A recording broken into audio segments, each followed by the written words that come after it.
Alright, good afternoon, book lovers, and welcome back to Nat Cat's Bookish Cafe.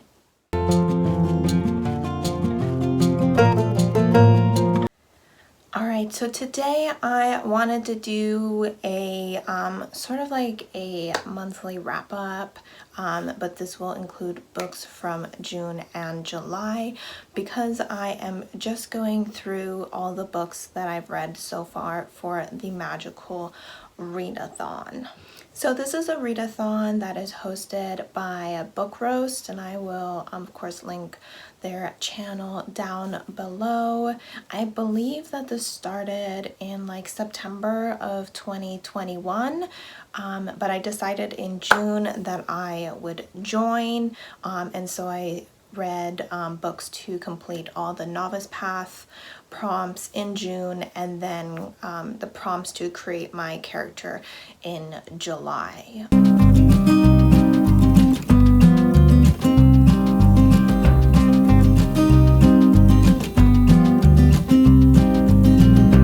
So these are not all the books that I read during those months. I will do a separate wrap-up for the books that I read in July that weren't for these prompts, but for now I'm just gonna go through all the books that I've read so far for this readathon, because I'm gonna then post also my July TBR, which is going to fulfill the prompts for my classes that I will be taking. Alright, so the first book that I read was a collection of short stories, and that is The Summer Palace and Other Short Stories by C.S. Beckett, which is 4 short stories that go along with the Captive Prince trilogy. This was for the entrance prompt, a book with a map. I was originally going to read We Hunt the Flame, but I only got 100 pages into that and just wasn't quite in the mood for a YA fantasy, so I put it down. You'll see that book reappear on my July TBR because I do want to go ahead and finish it, but for this specific prompt I decided to read this. But for this specific prompt, I decided to go ahead and put this in the place of it, because I read this for Amy's 48-hour readathon on the first day of June. It only took me 1 day to read this because it's really short. So I will, of course, link Amy from A Star Reads channel down below, but I read that for her readathon, and so it fit perfectly into this prompt. I ended up giving this 5 stars, and it was a reread. The second prompt was The Ashthorn Tree, and that is a book that keeps tempting you. For this one, I read The Point of No Return by Devin Sinclair. This was a Kindle Unlimited book that I had heard about from another booktuber. I can't remember specifically who it was at this point, but it is Phantom of the Opera inspired, and so that instantly shot it up to the top of my list because I am a big Phantom of the Opera fan. So this also took the place of another book that I had in there previously. I can't remember the name of the book I had in there, but this book was just tempting me more than that book, so obviously I decided to read this one instead. I believe I only ended up giving this about 3.5 stars. It is a reverse harem monster romance between a human woman and 3 male gargoyles. I found that the smut was pretty good, but the plot and character development was rather lacking in this one, and I do require a little bit more plot and substance to my stories. I'm not too much of a just straight erotica reading. Not that that's what this is. I wouldn't consider this just a straight erotica or anything, but it just didn't have all the additional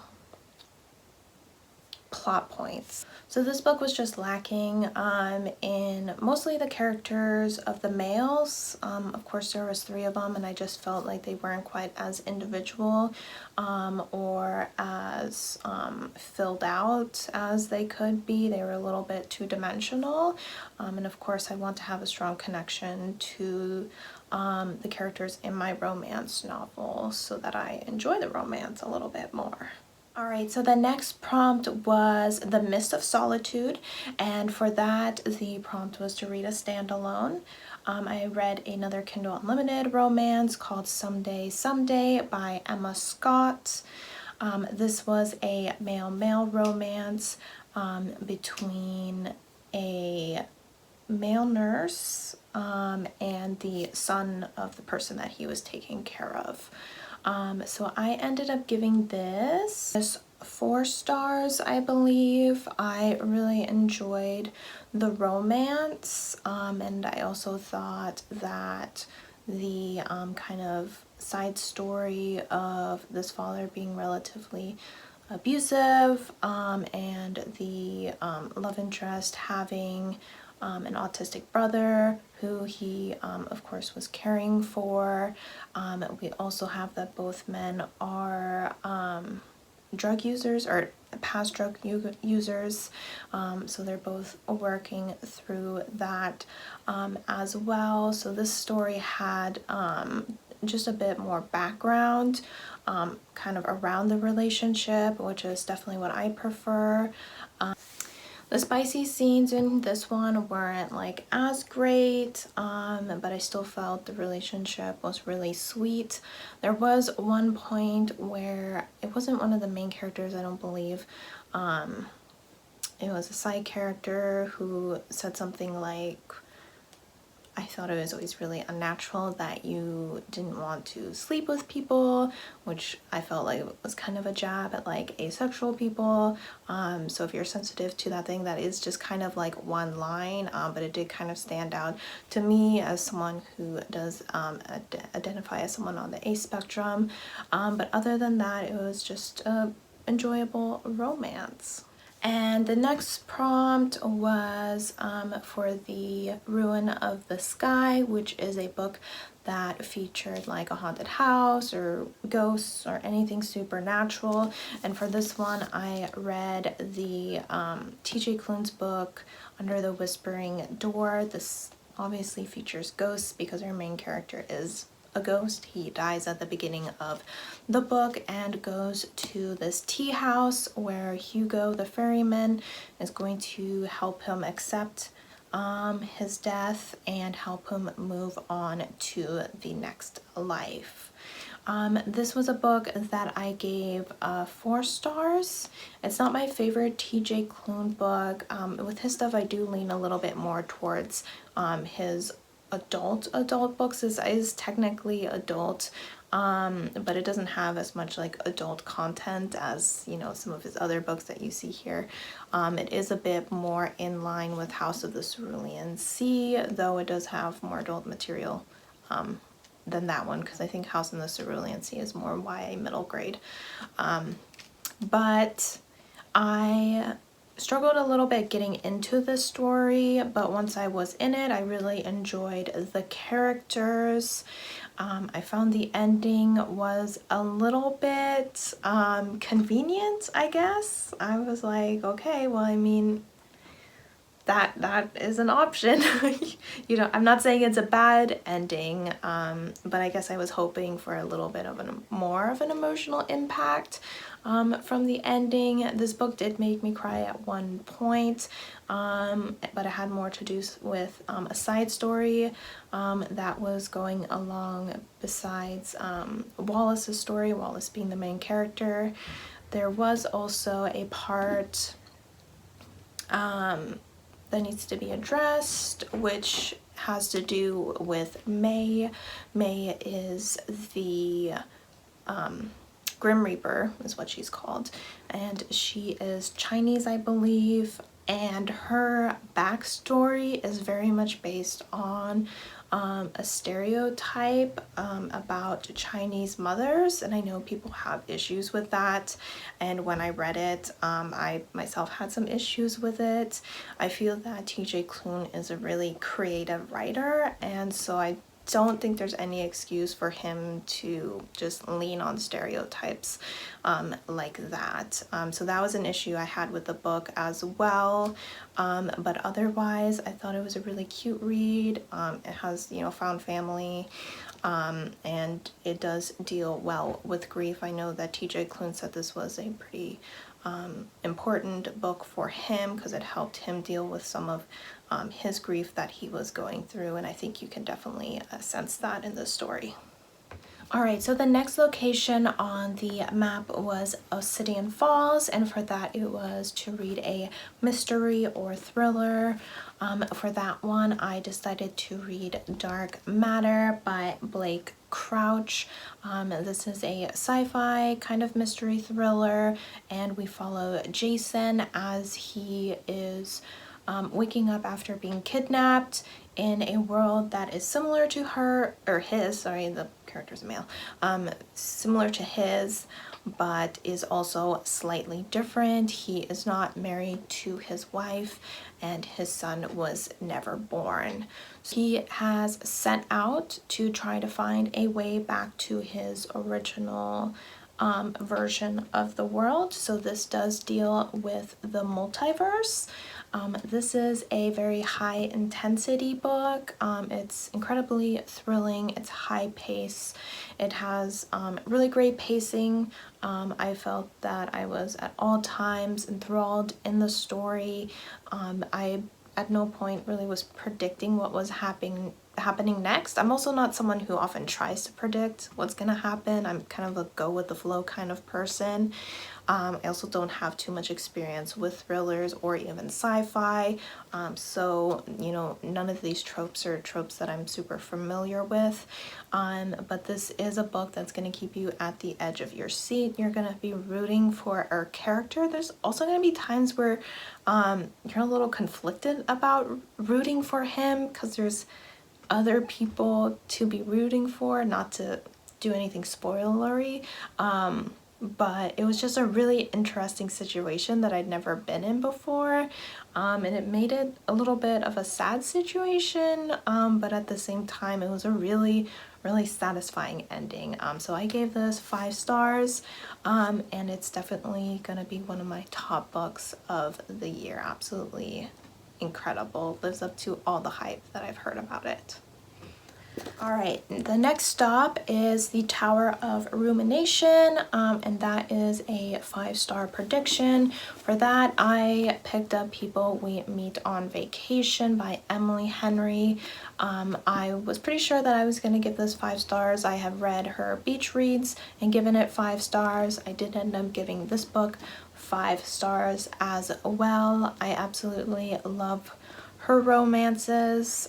In this one we follow Poppy and I want to say Adam. It's Alex. I always want to call him Alec, or I always want to call him Adam, but his name is Alex.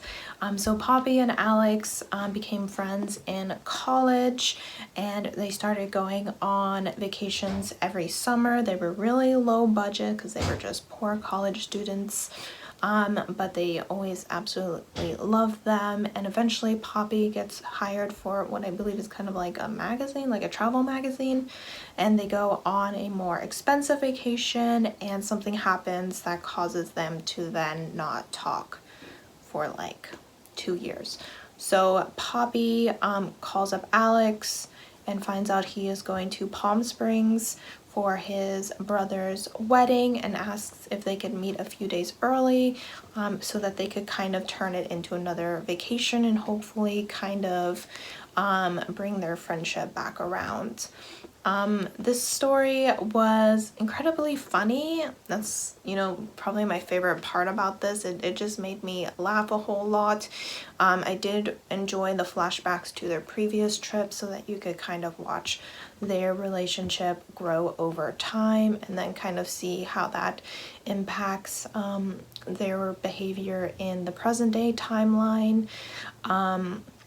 As with Emily Henry's other books, I really enjoyed that there was just more going on than just the romances. We really get to dive into the characters' behavior and their view of themselves and all that, and so you feel really connected to the characters and really invested in them, and that of course invests you even more into the romance. So I highly recommend any Emily Henry book. I've read all 3 of her books now. I personally would read them in the order that they are published, just because I feel like each one gets better, so that way you get to read them and just watch her books get better and better, which is, it's always fun when you get to see an author just improving their writing over time. Alright, so the last book I read for the novice path was for the Orilium arc, and that was for a school setting. For this, I read Jane Eyre by Charlotte Bronte.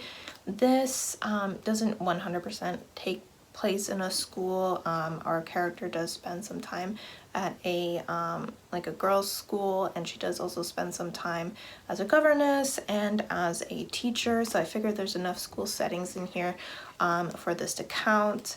I actually listened to the audiobook of this. I had started and read maybe like 50 or so pages back in November of 2021 and just put it down because I wasn't like quite in the mood for it, even though I was enjoying it to a certain degree.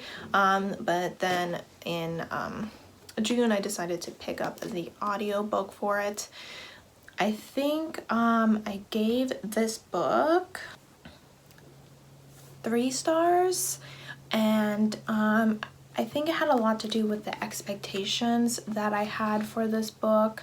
I heard it was kind of considered like gothic, like it was categorized under gothic in Goodreads, and that's often what I kind of heard about it, because there's kind of like this thing in the basement, like what is it? And while I was reading it, that was a really small part of the story, and I absolutely didn't get gothic vibes from it at all.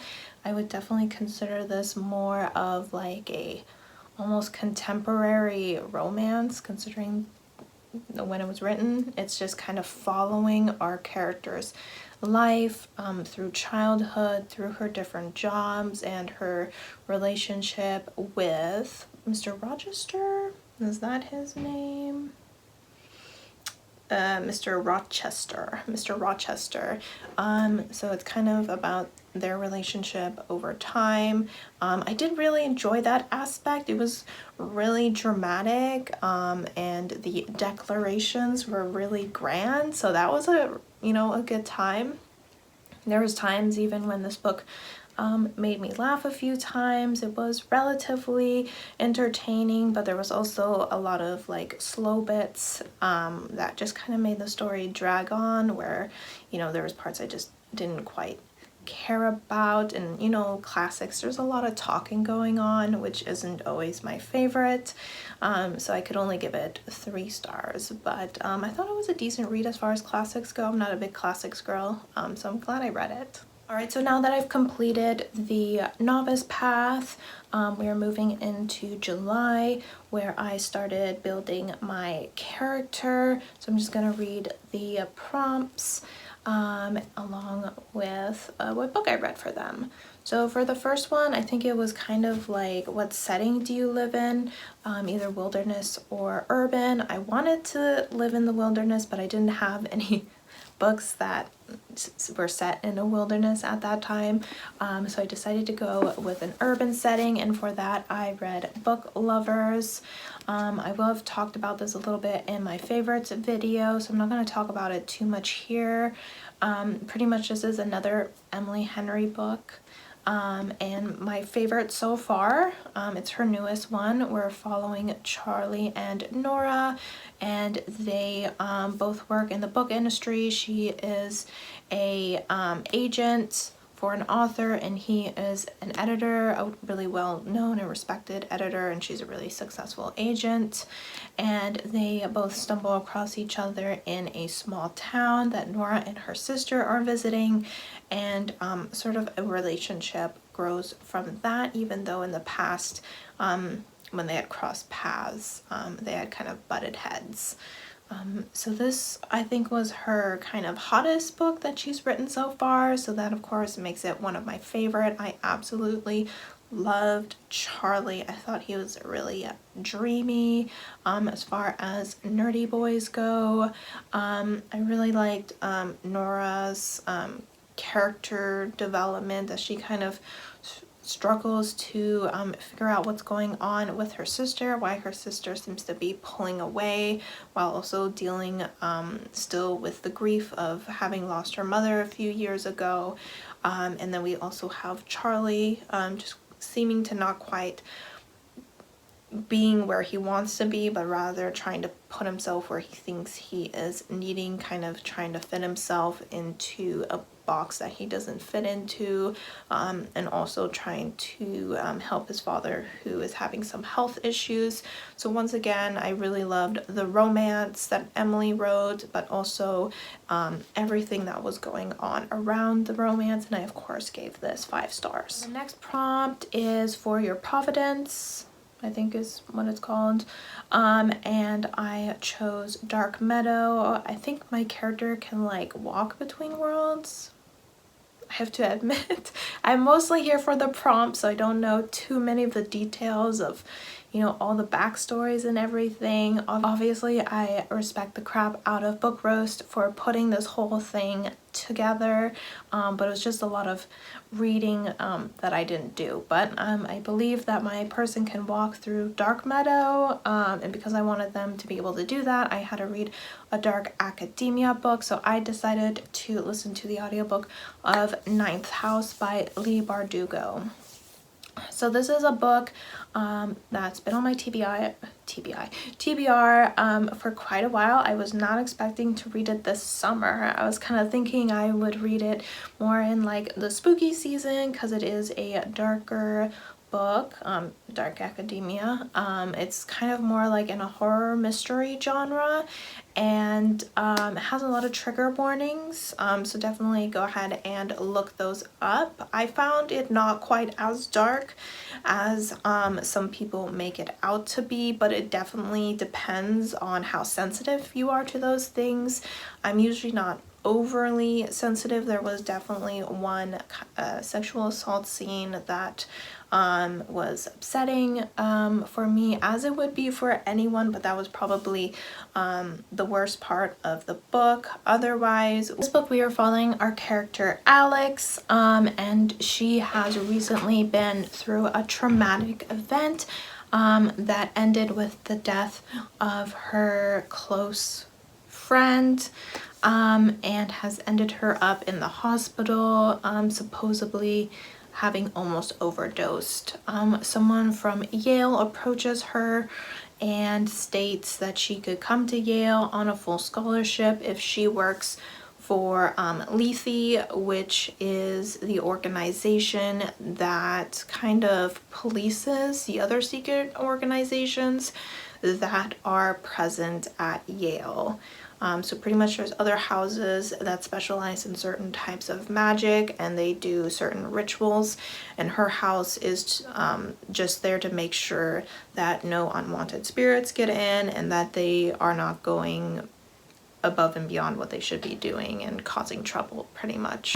So you find out pretty early that the person that was doing this before her and that was supposed to be kind of teaching her the ropes that she was supposed to be shadowing is gone for some reason, so she's kind of trying to figure this all out on her own after a local girl is found murdered.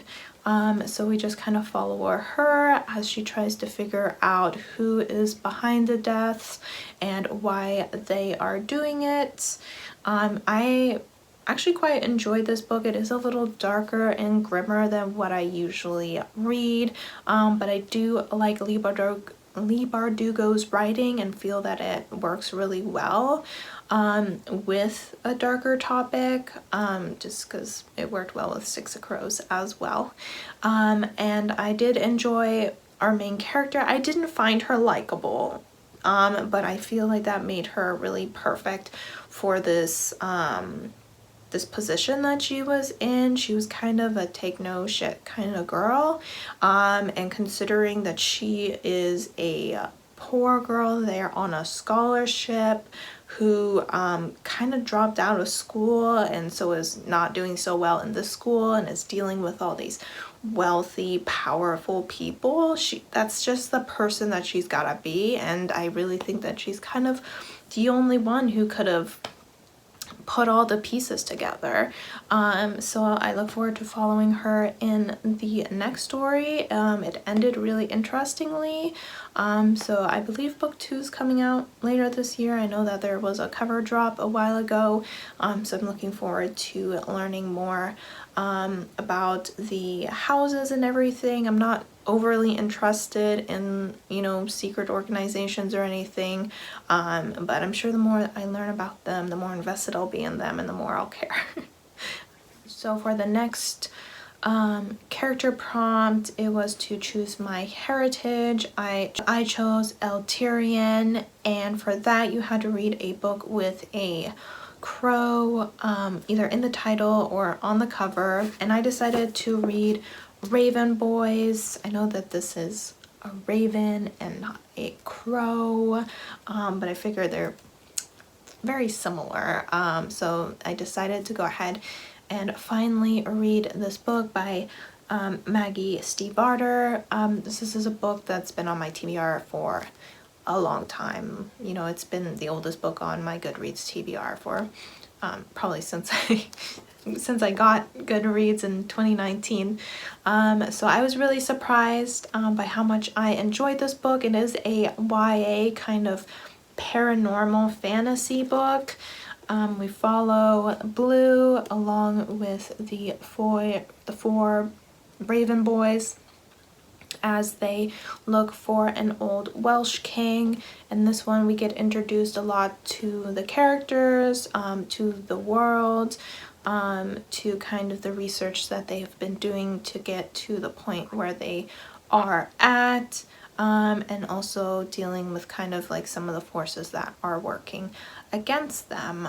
So I really enjoyed the writing. I enjoyed getting to know the characters. I look forward to getting to know them even more. Right now they're kind of a group for me, you know. I love them as a group. I love them all together, but I don't know how well they stand on their own. So hopefully in the other books we get to learn a little bit more about them on an individual level.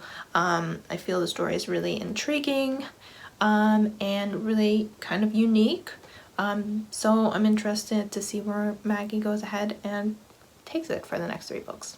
Alright, so next I had to choose my conduit. I decided to choose a spell book. Didn't have too much reasoning behind it. I just figured you could probably do a lot with a spell book. And the prompt for that was to read a book with 2 S's in it. And so I read the Song of Achilles. This was a reread for me, and I've probably mentioned this in my favorites book, and you'll probably hear about it in my mid-year freakout as well. This follows Patroclus. He's the narrator, and we follow him and Achilles from childhood through the end of the Trojan War. I got confused because I was like, wait, it's Troy, but no, it's the Trojan War at Troy. Alright, so we follow them, and it is kind of their romance. We're following the 2 of them through the development of their relationship, how it turns kind of from contempt to friendship to more. We follow them as they train and as they make their way to Troy, and then while they're there for the 10 or so years that they are there. I absolutely love Madeline Miller's writing, so that's a big part of this, seeing the story from the point of view from Patroclus. Is just a wonderful way to experience the story.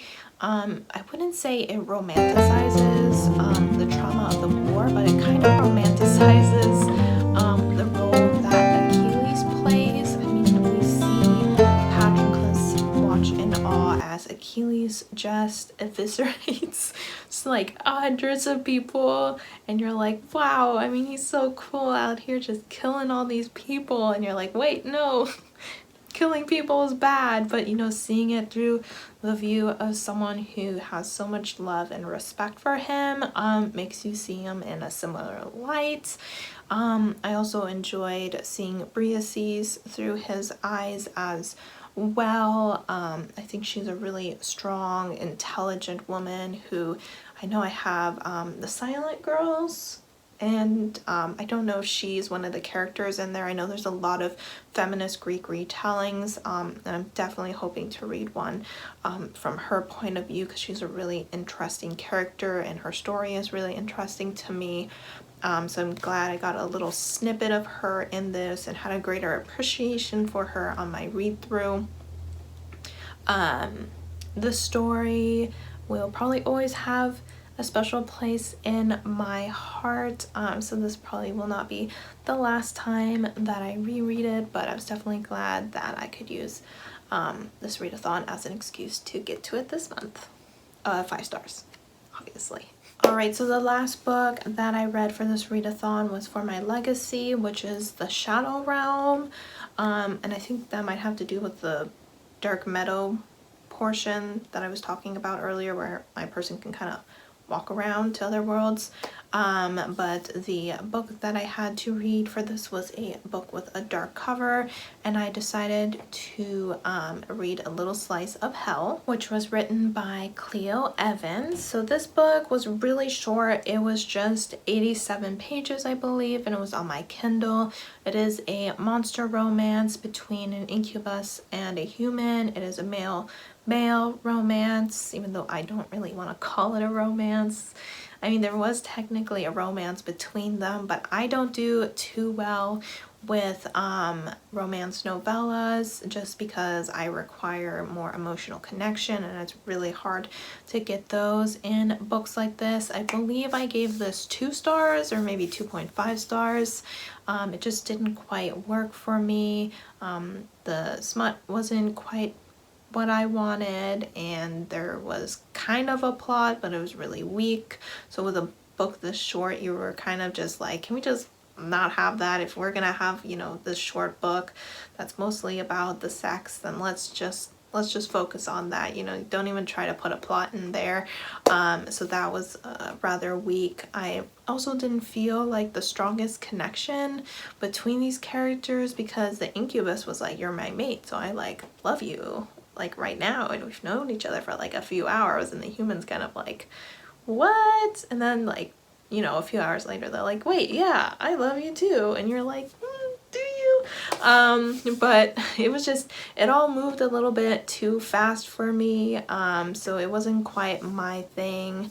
I know that it was supposed to be kind of like BDSM, but that, you know, didn't quite get super developed or anything like that, other than there was a little bit of like bondage and a little bit of pain play, things like that, but it just didn't quite do it for me. I know that there is more books in this series. It's called like the Monster Cafe or something, where there is a bartender who sets up different monsters with their human mates. So there's a few books in the series. I don't think they're all male. I think there's maybe some male-female, or maybe even some female-female.